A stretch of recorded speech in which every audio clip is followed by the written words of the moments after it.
Welcome back, everyone. This is Tyler Weeb from Pro Physique, and today we're going to talk about whether you're getting enough protein or not.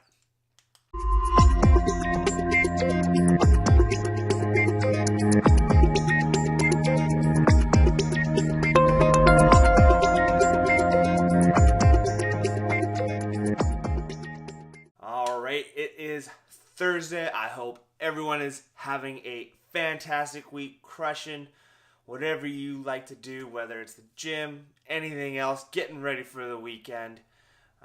Today we're going to talk about protein, a bro's favorite macronutrient. Sometimes I like to refer to it as protein.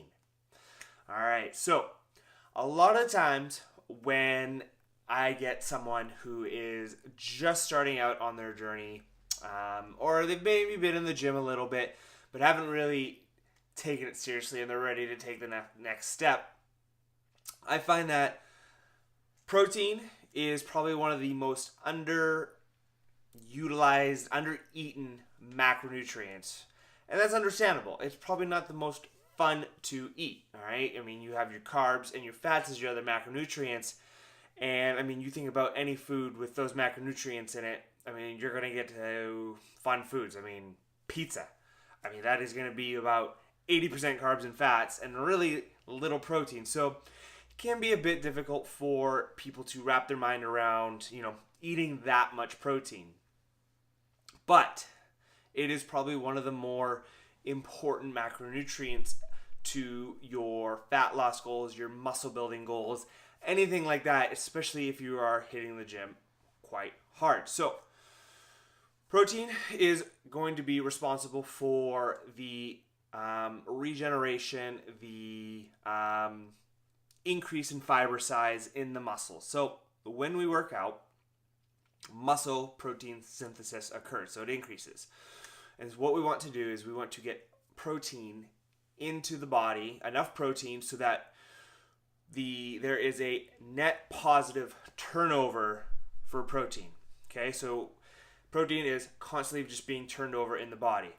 And if we end up in a negative protein turnover, well, we're not really going to be able to build muscle, which in turn, right, is going to help with basal metabolic rate, fat loss, body composition change, right? So we do want to make sure that we are ensuring we are creating a net positive protein balance within the body.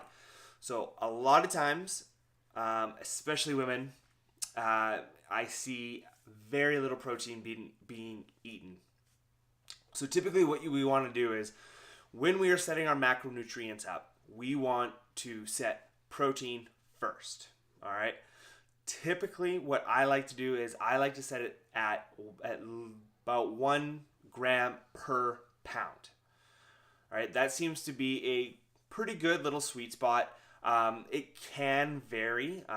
It can go from probably the lowest you want to be is going to be about 0.8 gram per pound. And I mean, we've seen even higher, 2 grams per pound, but we're getting really high and there's really no reason to be that high unless you just absolutely love protein.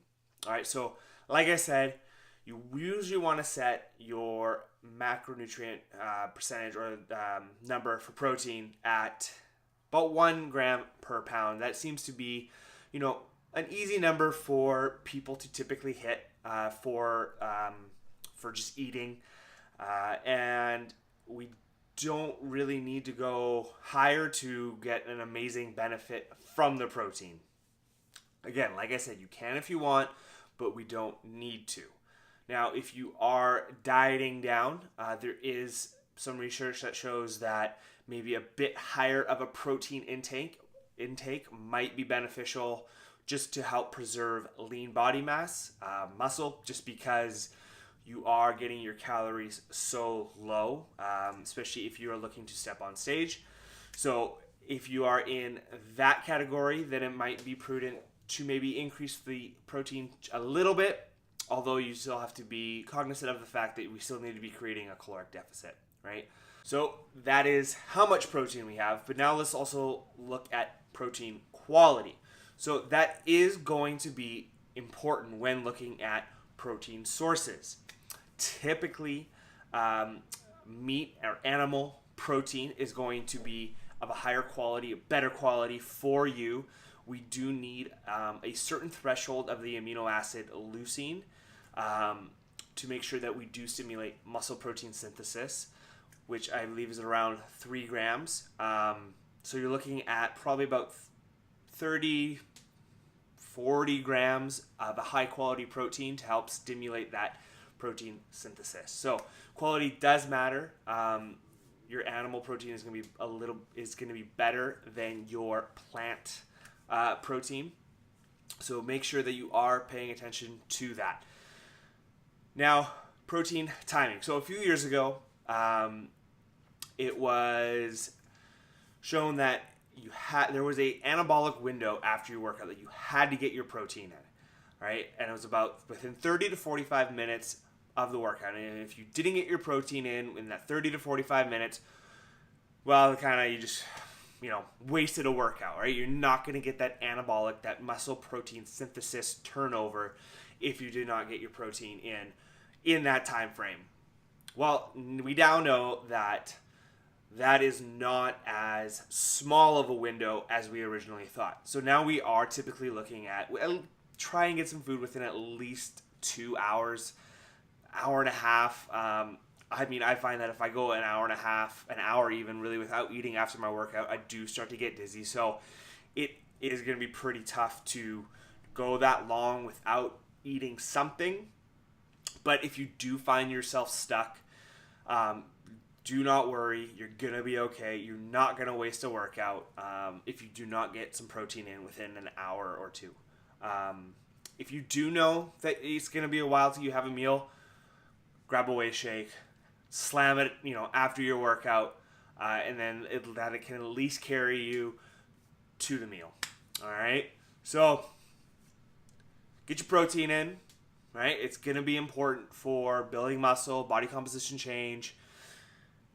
Pay attention to the quality of your protein, all right? We want animal protein, over plant protein. Obviously, unless you are a vegetarian, vegan, then that is obviously going to be different.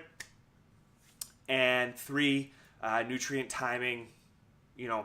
Try and get it in after your workout, but if you just can't for some reason, try not to worry about it too much. Okay? All right, guys. That's everything. Thanks for watching. Hit subscribe. Leave a comment. Ask questions. Anything you'd like to see in a later video. Have a great Thursday. We'll talk to you later.